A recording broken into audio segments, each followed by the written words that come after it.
Olá, seja bem-vindo a mais um episódio do Somos Mais Que Um, nosso bate-papo sobre carreira, sobre caminho, sobre trilhas. Estamos aqui no nosso novo estúdio, na nossa nova casa, segundo ano do nosso podcast e ainda com alguns probleminhas técnicos, tá, Eduardo? Eduardo, eu vou falar com o Eduardo, José Eduardo, né? Mas vou te chamar de Eduardo. E ainda com alguns probleminhas técnicos, mas estamos acertando aqui.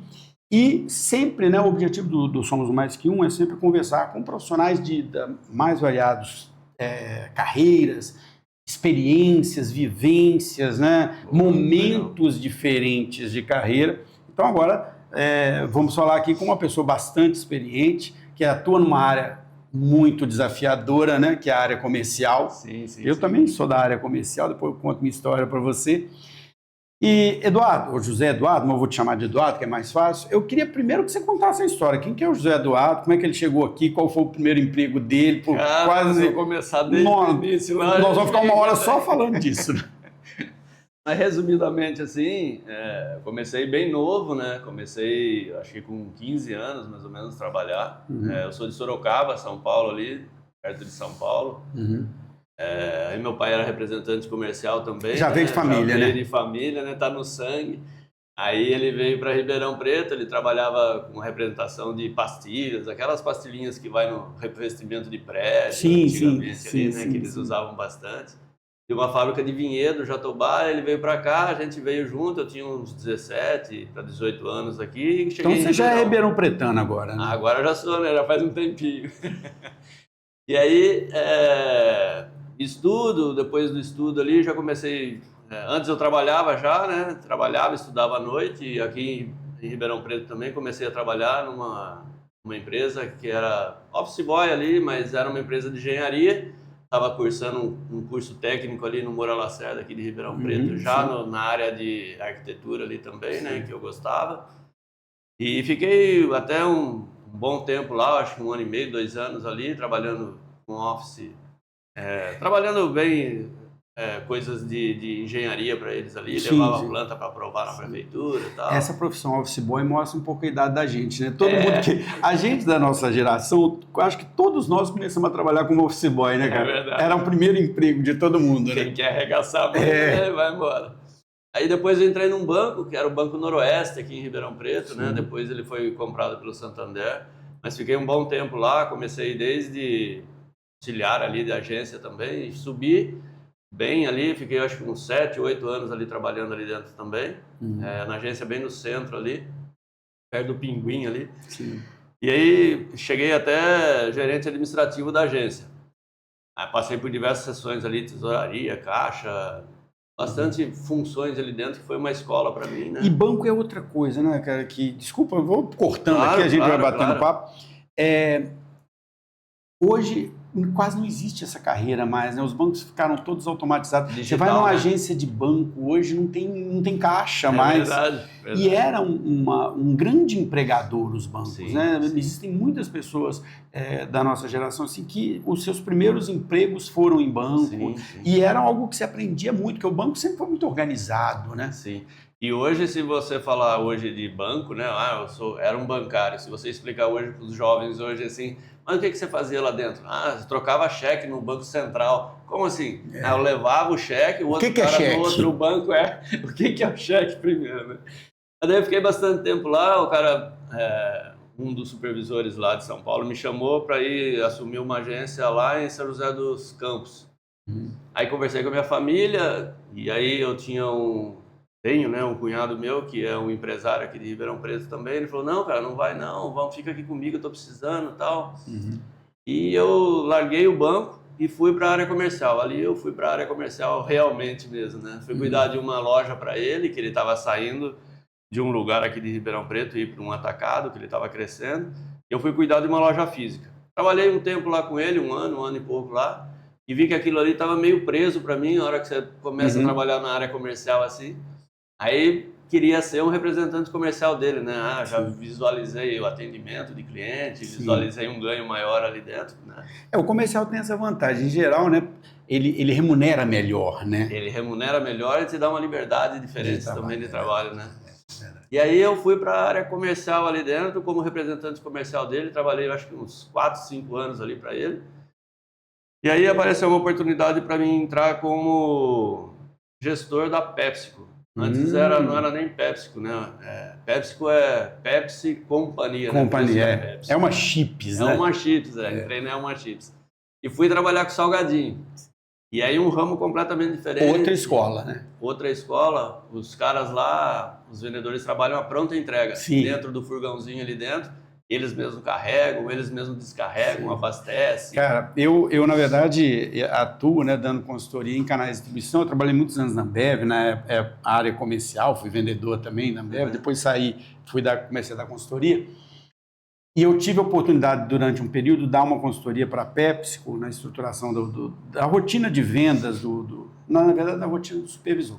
E eu fui acompanhar esse vendedor, e é fantástico aquele trabalho, né, cara? Eu digo que a PepsiCo, ela tem uma coisa que eu nunca vi em nenhum sistema de distribuição. Eu já trabalhei com bebida, com alimento, com chocolate, hoje com lubrificantes. O vendedor da PepsiCo, ele entra no ponto de venda, ele arruma o estoque do cara, ele entrega, ele nem fala com o cliente o que ele está colocando, ele simplesmente coloca as coisas lá, vai lá no carrinho dele, emite a nota fiscal, entrega para o cara e o cara paga. E acabou. Numa confiança absurda. É verdade. Né? É uma expertise diferenciada. Não, a PepsiCo tem uma coisa diferenciada. E aí eu fiquei um tempinho lá, 21 anos. Um pouquinho. De 96 até 2018. E passei por diversas situações lá, né? Trabalhei tanto na Uma Chips ali, aí já era PepsiCo depois no meio do caminho, e aí trabalhei com distribuidores também, né? Que eles agregaram Quaker dentro do portfólio.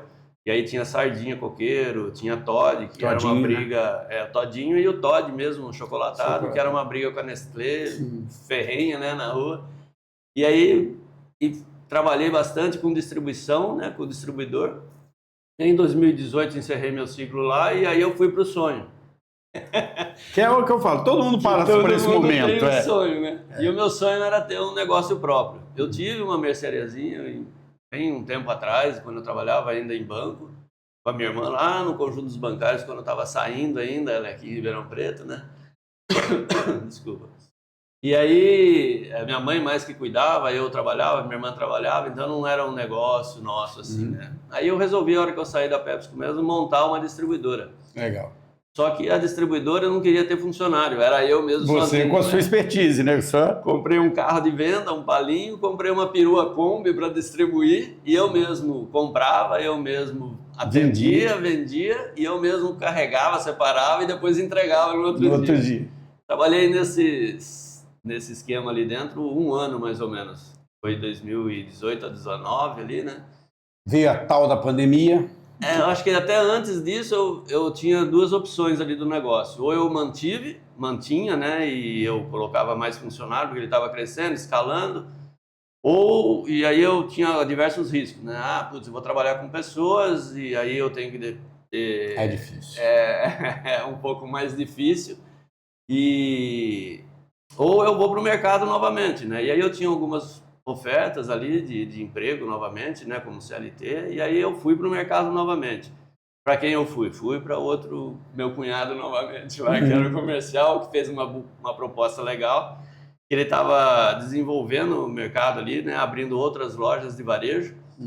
E aí eu fui ali para ajudar ele também, fazendo gestão de pessoas e dos negócios deles. Abri mais, acho que 2 ou 3 filiais para ele aqui em Minas. No ramo de parafuso, ferramenta e máquinas ali dentro. Aí recebi uma outra proposta para ir morar em Jundiaí e trabalhar numa distribuidora de alimentos da M. Dias Branco, lá dentro, dentro da área de Sorocaba. Que é gigante, M. Dias, né? Também. E aí montei a distribuidora ali desde o início dela, alugando o galpão e começando a fazer todo o esquema ali dentro. Trabalhei 1 ano, não deu muito certo ali pela parte dos sócios ali, porque era sociedade sempre é complicada. Uma complicada ali por causa do financeiro também, né? Que é um investimento grande. E aí veio uma proposta da Dux, né? Que é onde eu estou hoje, né? Trabalhando. Na parte de suplemento, que é completamente diferente daquilo. E é um mercado gigante, né, cara? Vamos entrar nesse ponto aí desse mercado e o que você faz hoje, mas eu queria voltar aqui, porque acabei de descobrir, né, que a gente tem trajetórias muito parecidas, né, assim, não parecidas no sentido da trajetória, mas assim, em ambientes muito parecidos, né? Eu trabalho com distribuição desde 96, né?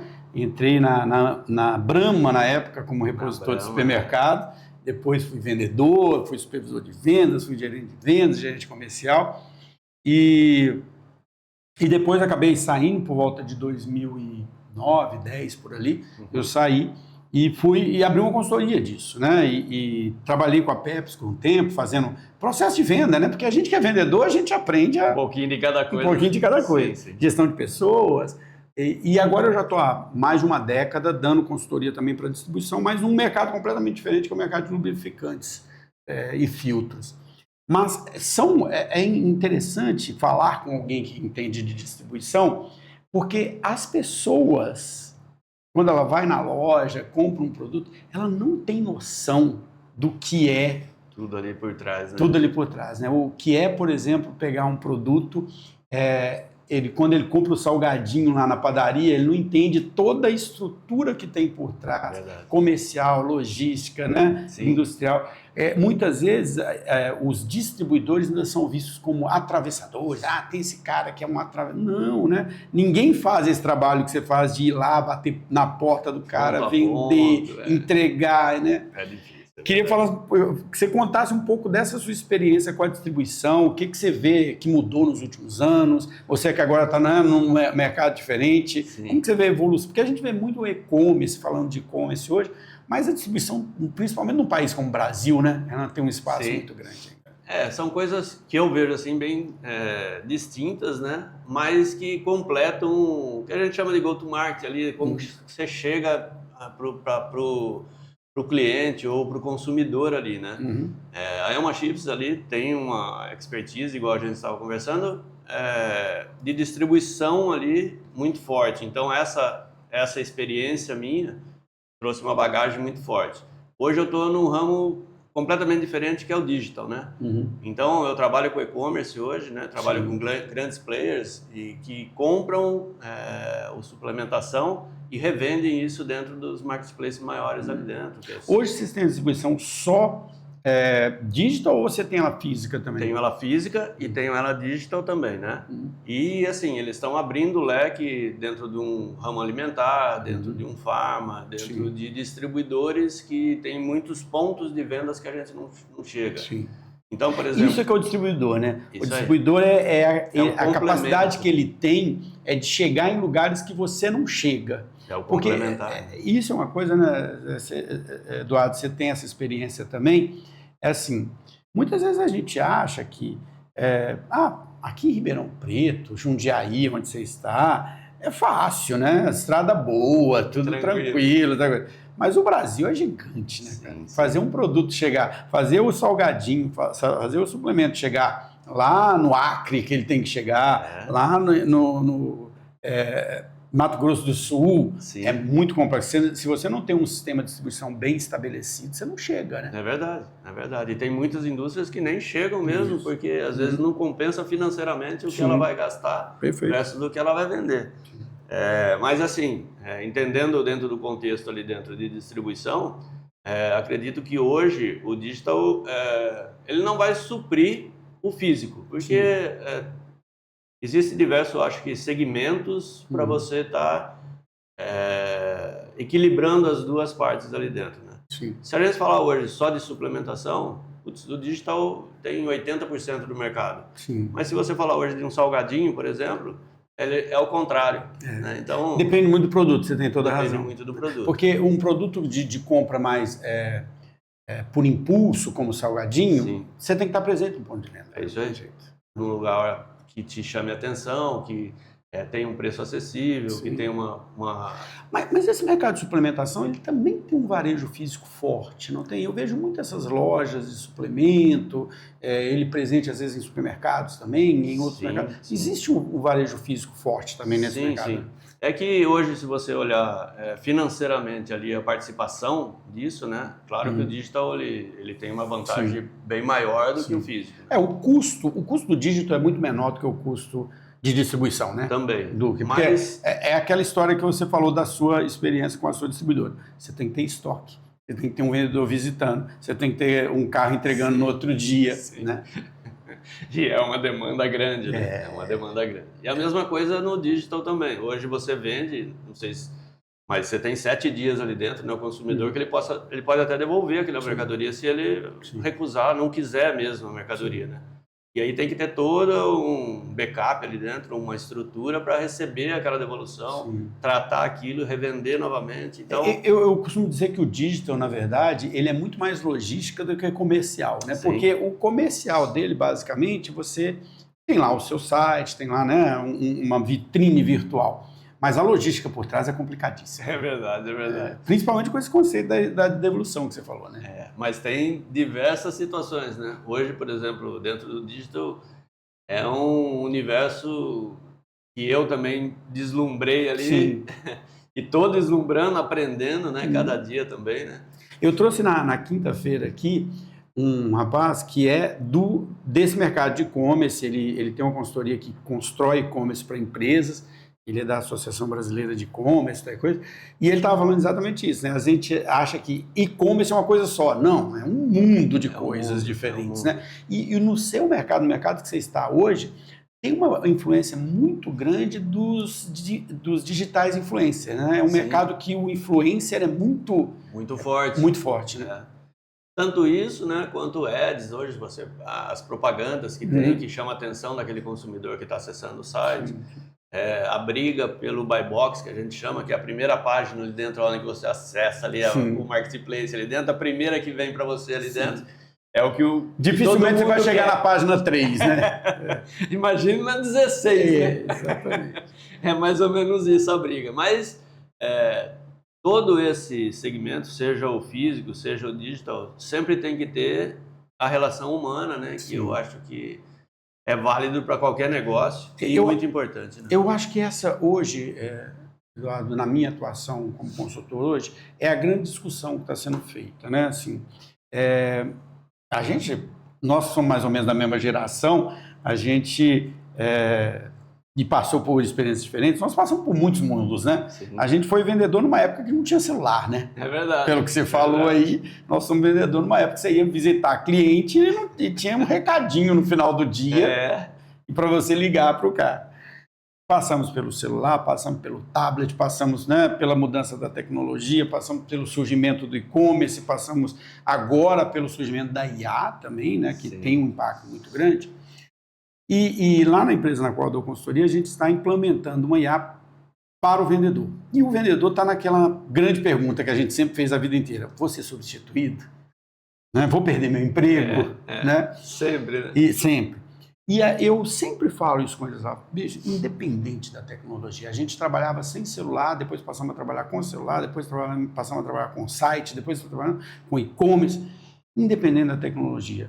O humano, o vendedor que tem essa relação humana, ele nunca vai deixar de existir, pelo menos na minha concepção. Acho que ele nunca vai deixar de existir. Se adaptando e vai, né? Mas ele nunca vai deixar de existir porque essa relação humana ela é necessária na compra. Né? É verdade, é verdade. Agora, antes da gente voltar aqui para a questão da carreira, porque eu queria que você falasse um pouco mais dessas transições, só para a gente continuar nesse negócio do mercado que você estava contando agora, eu sei, assim, sem entrar em muitos detalhes da empresa e do mercado, mas é interessante como as redes sociais, né, e as mudanças sociais que foram tendo aí, elas criaram alguns mercados de alimentação saudável, disso. E esse mercado de suplementação é um mercado que, alguns anos atrás, não existia direito. É verdade. E hoje talvez seja um dos mercados que mais cresce, né? O mercado que mais cresce. Hoje, o mercado brasileiro, né, ele está com 60% do que é o potencial de um mercado americano. Então tem muita coisa para desenvolver, né? Porque assim, não é só a suplementação, não é só whey, né? Todo mundo fala do whey, né? Vamos fazer musculação lá e vamos para a academia lá tomar whey. Sim. Mas não é. A suplementação, pelo menos onde eu estou vendendo também, né, e trabalhando comercialmente, é uma suplementação tanto para adulto, quanto para jovens, quanto para pessoas mais sêniores assim também. Porque você está trabalhando com ômega, você está trabalhando com multivitamínicos, você está trabalhando com diversas situações ali dentro para um bem-estar de saúde diferenciado, né? Tá muito próximo ali do farmacêutico também, né? E da alimentação, tá no meio termo entre a alimentação, né? Sim, porque hoje, por exemplo, você pega uma vitamina D. Tem muita gente que trabalha full dentro do escritório, não pega um sol. Sim. E a vitamina D é essencial. Então, uma suplementação de vitamina D faz bem para o organismo da pessoa. Não é uma coisa que, preciso fazer um exercício para tomar uma suplementação. Sim. Então, toda essa diferenciação, né, e pelo menos aonde a empresa que eu estou trabalhando, ela veio e tem o objetivo disso, né, melhorar a saúde humana. E isso que é importante. Não é só para quem vai para academia, build lá para fazer exercícios ou isso, né? É para você estar com uma vida mais saudável. Isso é importante. E é legal você vender isso. Sim. Né? Você trabalhar dentro desse ramo e discutir essas situações, né, com pessoas que querem realmente se desenvolver. E você colocou um ponto que eu nem sabia da atuação queria até que você falasse um pouco disso, que é o seguinte. Eu trouxe aqui algum tempo atrás uma pessoa, o Vinícius, o Dr. Vinícius, e ele tem uma empresa que chama Bem Te Quero Mais, a empresa dele, que ela fala sobre envelhecimento, né? Então, na verdade, ele é um médico gerontólogo e ele trabalhava com idosos e ele foi percebendo que, assim, cara, a pessoa tomou uma série de decisões na vida que ela vai chegar aqui na velhice dela com um tanto de problema de saúde, problema mental, problema de faltas de nutrientes e tudo mais. Se eu começar a falar com o cara sobre isso aqui atrás, quando ele está com 30, com 40, depois, ele vai envelhecer muito melhor. Não só ele fala da questão da saúde física, mas também fala da saúde mental, fala, né, de outros aspectos, saúde financeira, saúde social, outra coisa. Mas hoje existe um mercado também dessa questão da suplementação voltada para esse público de idoso também. Sim. Porque, por exemplo, uma creatina, né? Se você olhar a creatina antes, né, há uns 10 anos atrás aí, 8, 10 anos atrás aí, todo mundo achava que creatina também é só para esporte. Só para esporte. E hoje você vê que são médicos falando que não, a creatina também te ajuda no seu desenvolvimento psicofísico, né? E assim, um item, né, dentro de um portfólio de mais de 300 itens aí que a gente tem no mercado hoje. E a concorrência é muito forte, né? Tem muita empresa atuando. Muito. Tem. É um mercado muito forte, muito crescente, né? Que está se desenvolvendo rápido, né? Principalmente no digital, né? Sim. E que todo mundo quer aproveitar e dar uma mordidinha ali naquele mercado, né? Mas aí, comente se você quiser, eu vou fazer uma pergunta. Me parece, olhando de longe, sem conhecer o mercado, que tem muita gente séria, tem muita gente com muita estrutura, mas também tem Tem muita coisa dentro do mercado. Muita coisa, não tem? Tem porque, trabalhando dentro do mercado, você vê produtos falsificados, produto com baixa qualidade. É a mesma coisa que hoje você vai comprar uma TV, eu tenho uma Samsung ali dentro que custa 5 mil. Sim. Eu tenho uma outra XPTO ali dentro que custa a metade do preço. É a mesma situação? Não existe milagre, né? Não existe milagre. Você pode até ter a mesma sintonia ali dentro, eu vou ver. Mas às vezes não com a mesma imagem, com a mesma segurança, né? Então, às vezes aquele negócio ele pega fogo. E o cliente é muito leigo, né? Para ele compra, né? É igual você fala o negócio do whey. Eu não tomo, não tenho esse hábito, mas assim, eu vejo que as pessoas acham que se eu estiver tomando whey, eu fico forte. Não tem nada a ver, né? Às vezes é o contrário. Se ele deixar de ter uma refeição saudável também, né? Aquilo é um complemento. Sim. Se ele deixar de fazer as situações normais, né, de um ser humano ali dentro também, ele acaba até emagrecendo em vez de ter uma força muscular melhor. Porque você vê, né? E aí pode ser uma crítica minha a isso, mas você percebe também que tem muita gente falando, muita gente vendendo esse tipo de produto, muito influencer falando, e às vezes falando coisas meio absurdas, assim, né? Sim. E é o que você falou. não dá para ter um produto de qualidade. Você pode ter uma pequena oscilação de preço, serve para qualquer produto. Sim. Pode ser para cerveja, pode ser para chocolate, pode ser para bebida, pode ser para qualquer coisa. Uma pequena oscilação de preço entre um concorrente e outro é normal, né? Você tem um processo produtivo um pouco melhor, você investe mais em marketing. A margem operacional de um, de outro.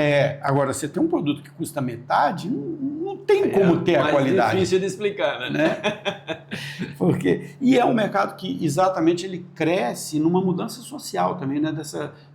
As pessoas cada vez mais preocupando com essa questão da saúde, né? Sim. Então, tudo isso daí é o que eu te falo.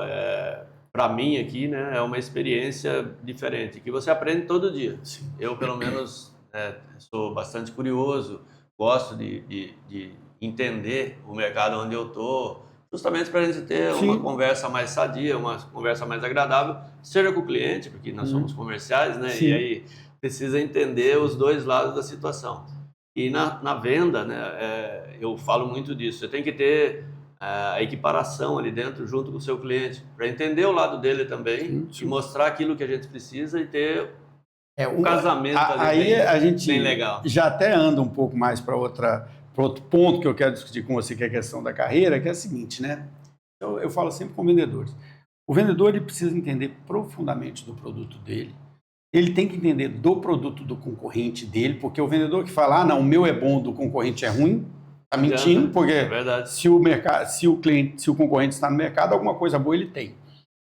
Porque existe uma relação, né, que se estabelece com o cliente, que é uma relação de confiança. Quanto mais o cliente fala assim, esse cara sabe do que está falando, mais ele confia, né? E aí é que acontece o negócio, desenvolve o negócio. Exato. Aí eu queria voltar lá atrás, todas essas transições de carreira que você fez, porque eu acho que nós, da nossa idade, a gente ouviu muito dos nossos pais assim, filho, arruma um emprego aí, né? E fica nesse emprego, não suja a sua carteira não, né? Tinha muito isso, né? Tinha muito isso. E nossa geração, pessoal da nossa idade, a gente viveu várias histórias, né? Sim. Você passou por bancos, você passou por empresas familiares, você passou por grandes empresas. E hoje eu percebo, né, que cada vez mais as pessoas ficam menos tempo nas empresas e menos tempo nas profissões. E o que é necessário para fazer essas mudanças? Caramba, você que passou por tantas.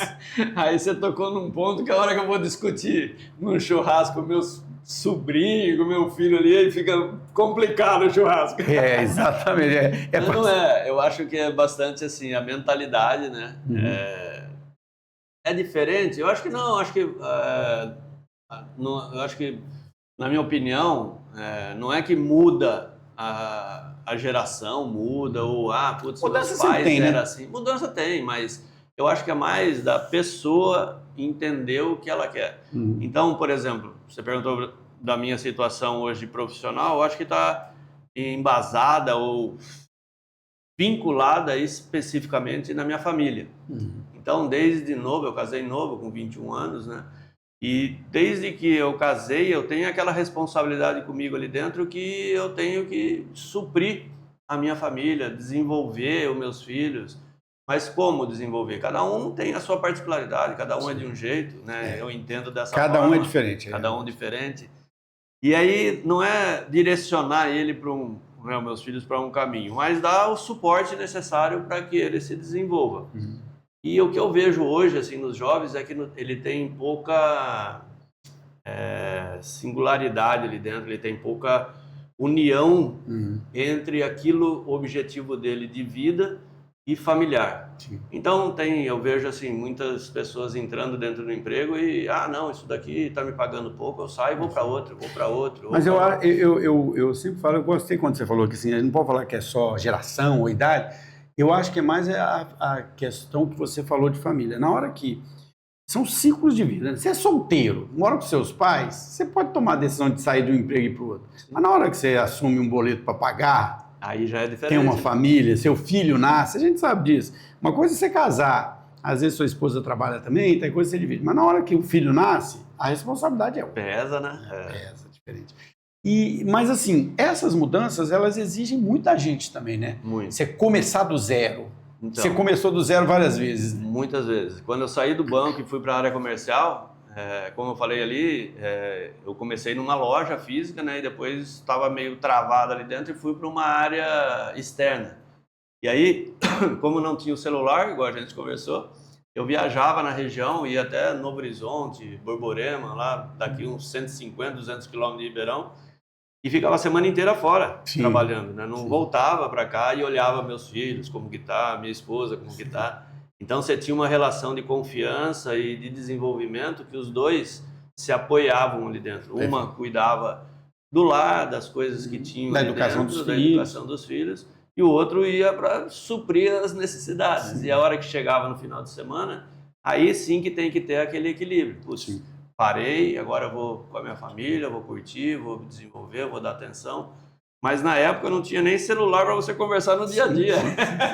Menos Porque hoje a gente fala o tempo todo. WhatsApp, nem WhatsApp. O WhatsApp é impressionante, porque a gente fala muito mais com as pessoas, né? Muito. Muito, porque assim, o tempo todo você manda uma mensaginha, você fala alguma coisa. É que hoje você fala para um jovem lá que, putz, mas como que vocês faziam antes para mandar uma foto? Tinha isso Era não. sinal de fumaça? Não, a gente Tinha tinha isso, um não. colchão e mandava lá uns negocinhos no celular de dados lá, Sim, que sim. mandava e ficava umas fotos quadradas lá. Mas tudo isso daí são experiências e assim, e por isso que eu te falo das pessoas também, né? Eu tenho uma maneira de ser, né? Eu gosto de trabalhar, até brinco lá que o meu nome é trabalho, meu sobrenome é hora extra. Porque, Sim. putz, né? Mas eu não acho que a paro. nossa geração ela foi muito educada para trabalhar. Sim. A gente, e muitos de nós até assim, hoje eu vejo, né, se fala muito de ter que estudar, da educação, e eu sou professor, atuo como professor, eu dou muita importância para a educação, mas eu vejo que a nossa geração, o trabalhar era mais importante do que estudar. Eu só fui estudar mais tarde, porque a gente ouvia, não, você tem que trabalhar, arruma um empreguinho. E a gente ia trabalhar com 14, 15, 16 anos. É isso aí. E aí depois você tinha que ter o equilíbrio das duas coisas, né? Porque se você vai à noite lá estudar, tá cansado e sai fora, Sim. daí você não vai estudar nunca mesmo. Exatamente. Tem muito isso. Mas aí, só complementando ali, eu vejo que os jovens hoje, e aí entrando um pouco no seu ramo ali, né?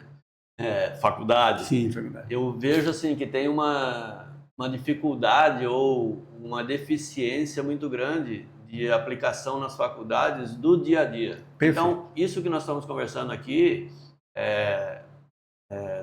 do que tem que fazer da rua, não só comercialmente, mas Sim. de qualquer situação que trabalhe com pessoas. Perfeito o que você está falando assim. Isso é uma coisa que eu vou falar do ambiente que eu conheço, que é a administração, né? Então, vou falar de onde eu conheço.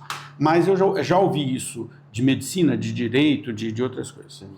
O que se ensina na escola hoje não é o que está se fazendo Na prática, empresa, né? na prática. Então, existe um fosso enorme entre o aluno que sai da escola hoje, da faculdade hoje, ele não está preparado para o mercado de trabalho. Ele vai ter que chegar na empresa, e a empresa vai ter que ensinar tudo para ele. Então, A gente discute isso muito no ensino superior, porque isso tem muito a ver com o MEC.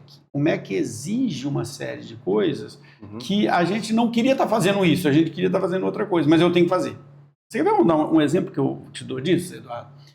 Prova. A vida profissional não dá prova pra gente. Ninguém chega para você e fala assim, responda esta prova. Sim. Ninguém faz isso. A vida profissional fala assim, tem esse problema aqui, bichão. Resolve. Como é que você vai resolver isso? mas como eu vou fazer? Mas é você que Então, tem que resolver. eu na faculdade deveria estar avaliando os meus alunos com problemas, não com provas. Concorda? Sim. Então, isso traz um distanciamento perfeito que você falou. Tanto que o profissional chega, ele se forma, e isso acontece na medicina. Tivemos agora o teste da ENAMED, né, que mostrou isso. Isso acontece. Por que 10, 15% dos bacharéis em direito passam na OAB e os outros não passam? Porque o curso de direito não está preparando o advogado. Verdade. E a OAB tem esse papel de ver, peraí, para você advogar mesmo aqui, você tem que saber isso, você sabe? Não, então eu não vou te dar o diploma. Por aí. Então, existe sim, isso que você falou é perfeito. Então, eu acho que assim, eles podiam aproveitar os profissionais, levar para dentro das instituições, seja pública, seja particular, para mostrar isso para quem está se formando, para quem está se desenvolvendo ali dentro, como que funciona, como que ter uma experiência diferente de vida, ou até mostrar isso para os alunos ali dentro também e vivenciar às vezes, A empresa. de uma forma diferente as Sim. empresas.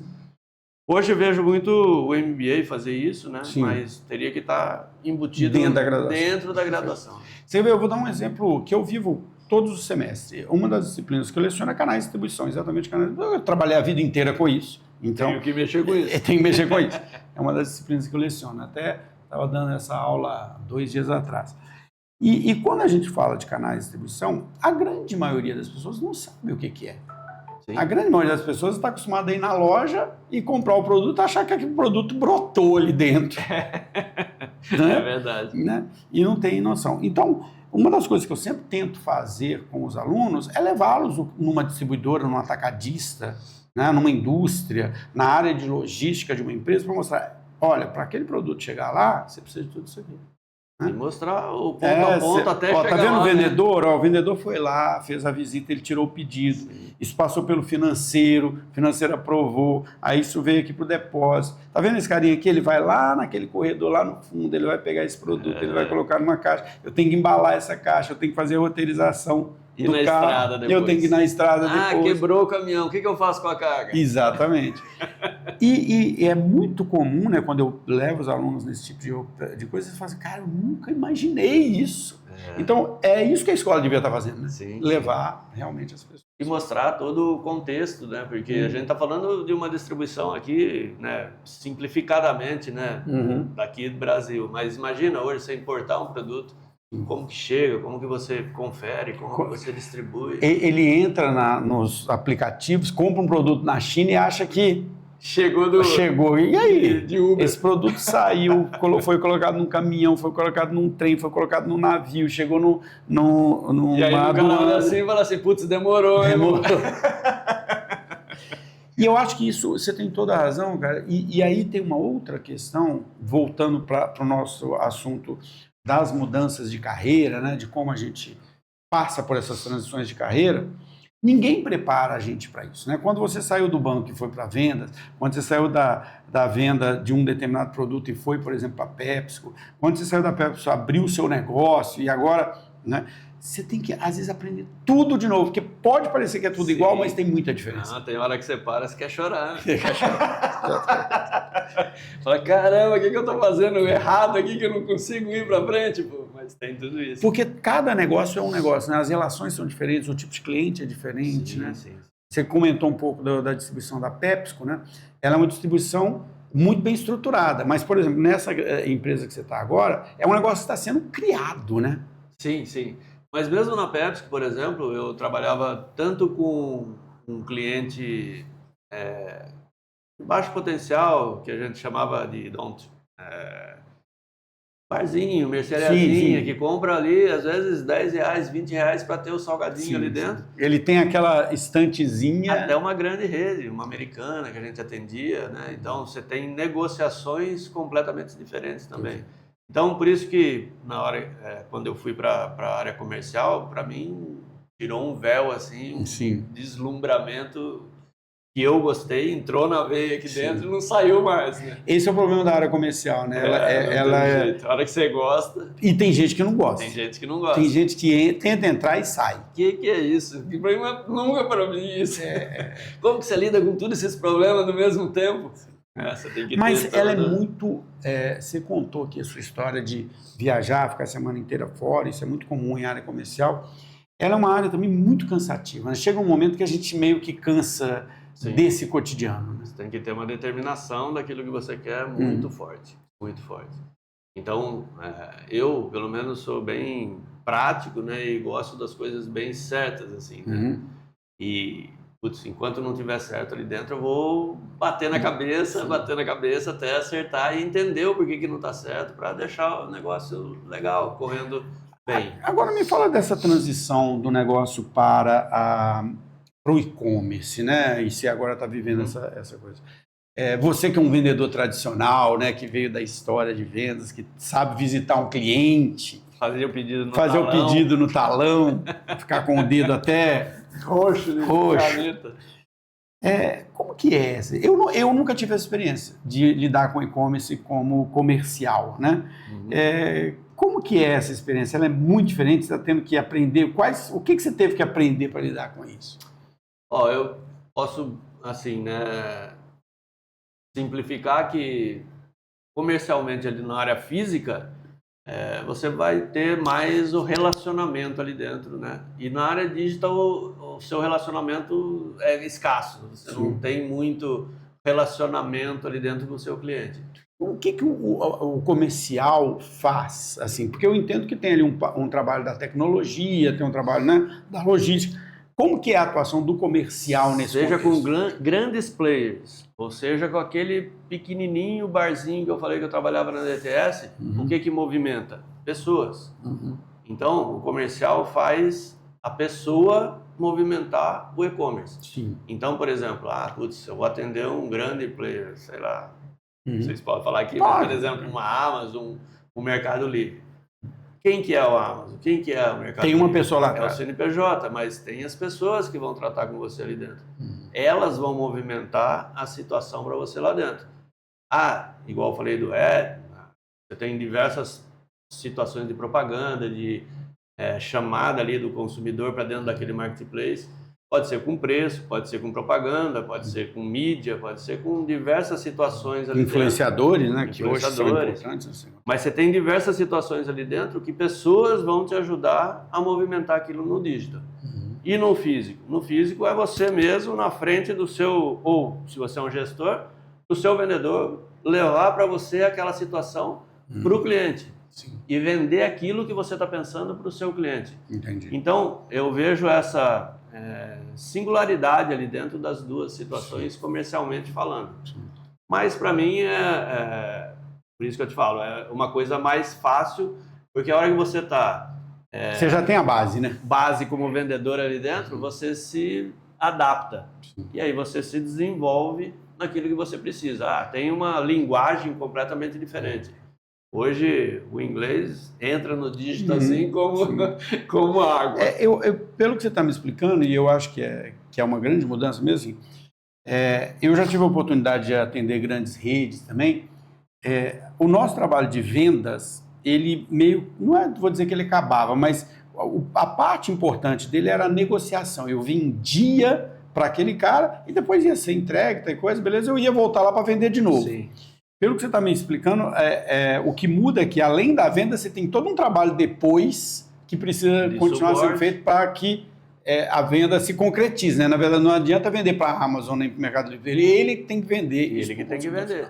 A mesma coisa hoje, um gestor, igual você falou de uma Ambev, se esse gestor não tiver com uma equipe bem direcionada ali dentro, bem treinada para ir atender um cliente, para o cliente ali atender aquele produto, seja da Ambev, seja da Pepsi, seja de qualquer outra empresa que ele tiver o produto ali dentro.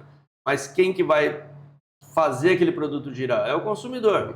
Então, para ele comprar aquele produto dentro de hoje de um leque de produtos próximos ou parecidos ali dentro do ponto de venda, por que ele vai escolher o seu produto? Às vezes com uma propaganda melhor, às vezes o dono da mercearia falando, não, isso daqui é da Pepsi, isso daqui é da Ambev, não, isso daqui...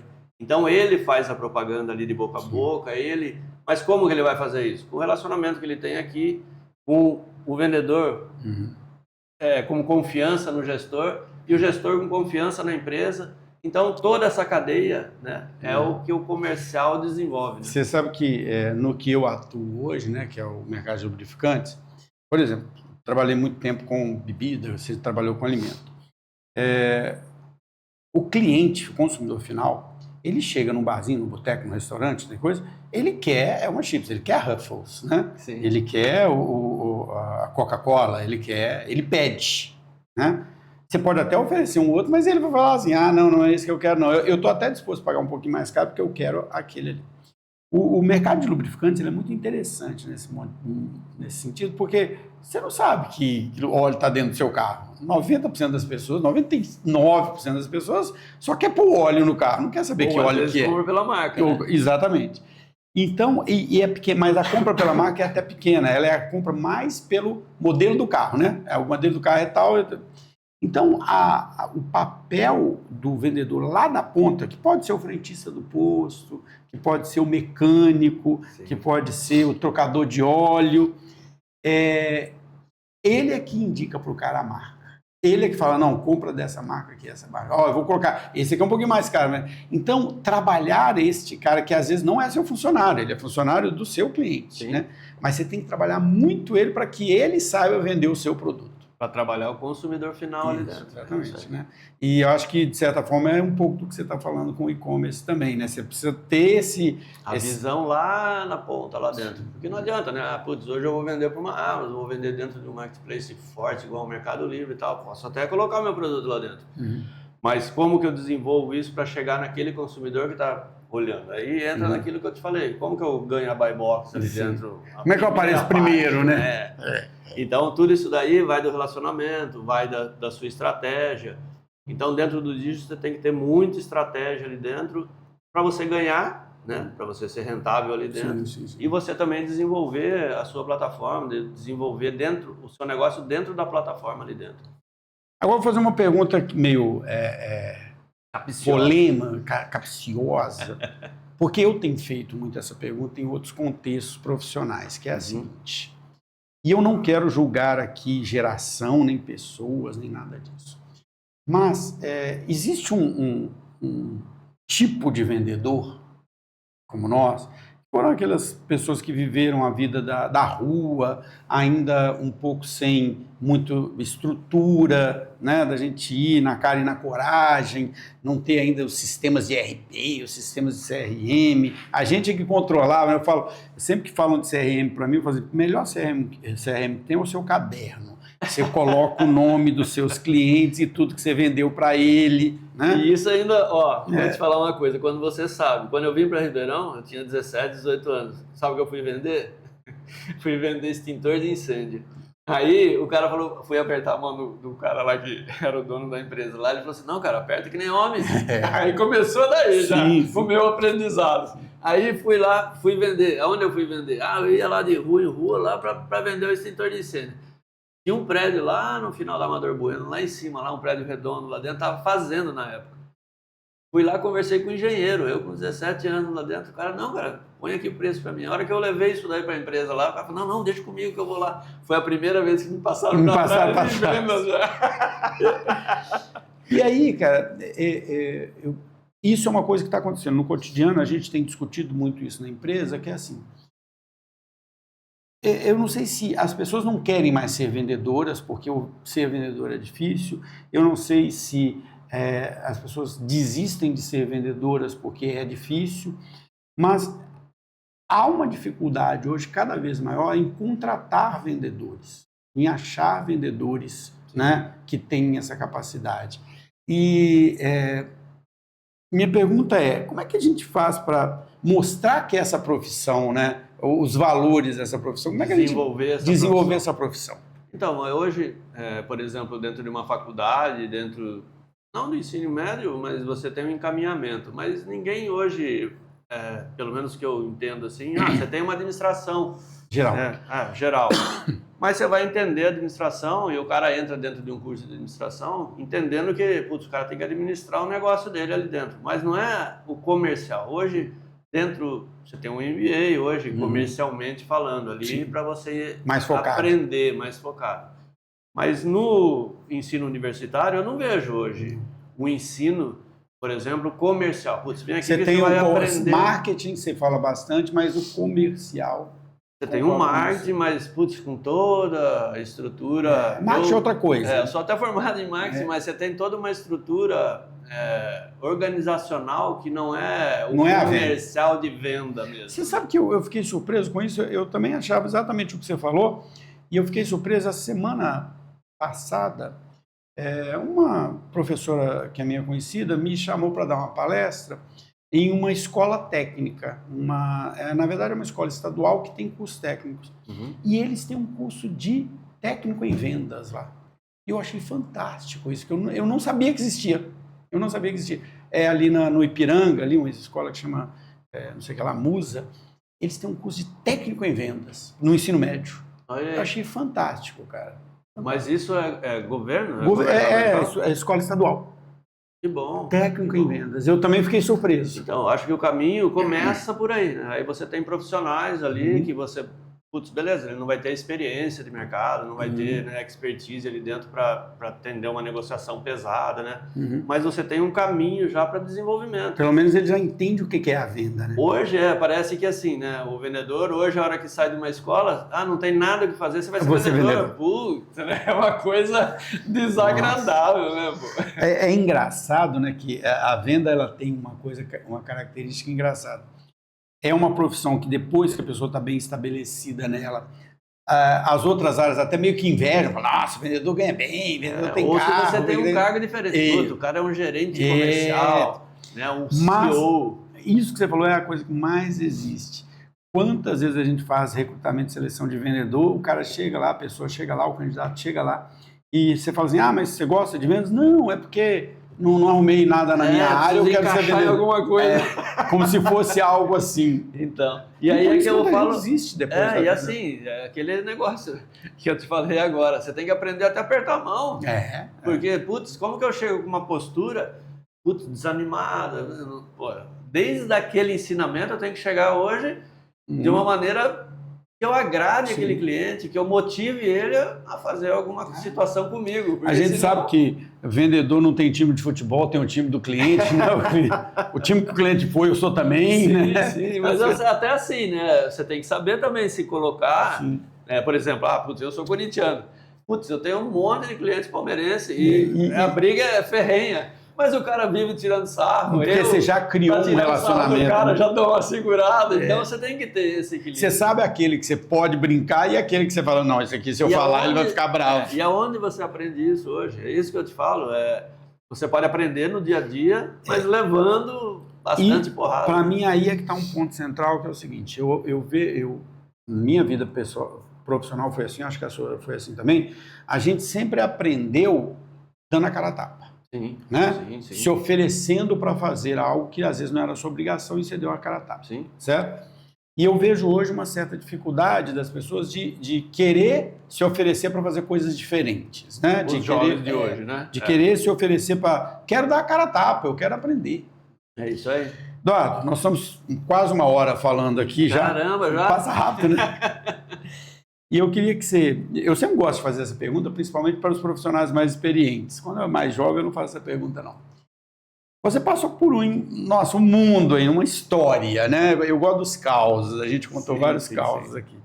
Então, você começou numa área, foi para banco, saiu de banco, foi para empresa familiar, foi para empresa grande, trabalhou em multinacional, né? Passou por todo um caminho. E hoje você é um profissional bem estabelecido, né? Tem uma posição dentro do mercado, é reconhecido no mercado, tem uma boa posição dentro da instituição, da organização que você está. O que esse José Eduardo que está aqui na minha frente, um profissional experiente, que já passou até pelo empreendedorismo, né? Que às vezes o que esse cara falaria lá para aquele menino lá que arrumou o primeiro emprego, que o pai falou, você tem que arrumar um emprego. O que você falaria para este jovem? Falaria primeiro assim, a vida não é fácil, né? Você vai ter que conciliar as duas situações. Então, priorize as duas coisas. Tanto o trabalho, que eu acho que é o ensinamento para a sua vida, desculpa, quanto o estudo. Eu também abri mão na época, né? Trabalho, e estudo deixei um pouco de lado. E faz falta isso. Ainda mais nos dias de hoje, você tem que ter a consciência, você tem que ter o esclarecimento de um estudo, o básico ali dentro é importante. Claro que o dia a dia, a sua prática é importante, mas o seu embasamento ali dentro é essencial também. Então, você tem que ter a conciliação das duas coisas ali. Tanto da prática, e aí beleza, você vai trabalhar, mas se dedique ao estudo. Desenvolva o estudo e não pare. Né? Eu acho que é isso. Eu me formei. Cara, vai fazer MBA. Não quer fazer MBA? Vai ler um livro que te adapta. Vai fazer um cursinho curto. Vai fazer um curso, alguma coisa. Ou faz uma língua diferente, aprende. Eu acho que a grande característica da nossa geração, Eduardo, foi exatamente a gente teve que aprender muita coisa. A gente teve que aprender a mexer com o sistema, a gente teve que aprender a usar celular, a gente teve que aprender depois o e-commerce, agora você teve que aprender. E aprendendo todo dia. Porque nós passamos por muitas mudanças tecnológicas, né? E a gente acabou tendo que aprender muito. Bom, Zé Eduardo, primeiro eu quero te agradecer muito. Eu sei que foi difícil a gente se falar durante a semana, né? Porque foi todo mundo corrido.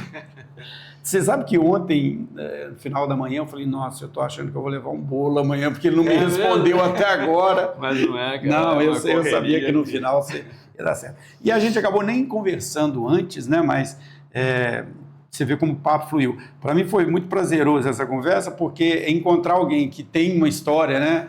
Eu falo que assim, hoje eu não atuo diretamente na venda mais, eu tenho uma atuação em consultoria, tenho uma atuação como professor, mas de coração eu sou vendedor, né? Porque quem é vendedor nunca deixou de ser vendedor. A gente se vende o tempo todo, né? Foi também muito surpresa aqui para mim, porque não é que todos os vendedores são iguais, né? Tem um vendedor que está sempre na mesma empresa, que atende um tipo específico de cliente, ou que está sempre interno, ou é o vendedor de concessionário, um vendedor de loja, outra coisa.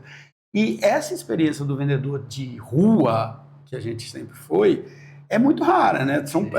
Nós somos um grupinho é verdade. dos vendedores de rua.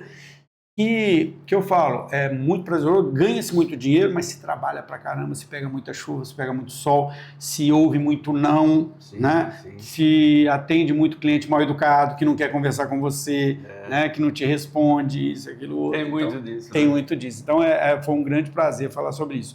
E o podcast, ele tem esse objetivo, né? Não é que tem que trazer uma pessoa para falar uma coisa que vai ser fantástica. Não, é para a gente contar histórias, né? Porque as histórias é que nos fazem. É interessante, né? É isso aí. Então é isso, gente. O podcast Somos Mais Que Um está aqui agora no seu episódio 112, já nessa nossa nova casa, nesse novo momento. O objetivo dessa segunda temporada é exatamente trazer histórias diferentes mesmo, trazer pessoas. Eu tenho tentado sempre trazer jovens, pessoas no meio de carreira, pessoas mais experientes, exatamente para a gente ter toda a trajetória da carreira, dos caminhos de carreira.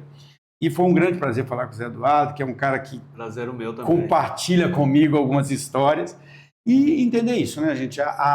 O que ele falou no início, né, em algum momento ele falou isso. A vida não é fácil, né? A profissão não é fácil, a vida profissional não é fácil. Ela é feita de aprendizados, ela é feita de erros, ela é feita de acertos, de bater cabeça, de acertar, e assim a gente vai construindo quem nós somos. Então, se você gosta desse tipo de conteúdo, a entrevista do Eduardo vai estar completa no nosso canal do YouTube, vai estar completa no nosso canal do Spotify, mas nós vamos ter também todos os cortes dessa nossa conversa, algumas frases que nós vamos tirar dessa conversa aqui, vão estar também nas nossas redes sociais. Então não deixe de nos seguir e, Zé Eduardo, mais uma vez, muito obrigado. Obrigado por você. E até o nosso próximo encontro. Até mais.